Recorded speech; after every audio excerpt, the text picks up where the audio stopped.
Nên anh lùi bước về sau để thấy em rõ hơn Trân à. Anh không cần lùi đâu, em muốn mình đứng cạnh nhau anh Nhạc nè. Nên anh lùi bước về sau để thấy em rõ hơn, để có thể đứng từ xa âu yếm hơn. Cả nguồn sống bóng trắng của bên anh vừa bằng một cô gái.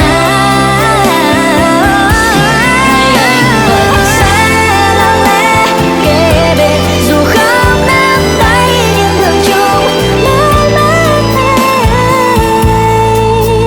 và từ ấy anh mất anh hồn nhiên đến mai.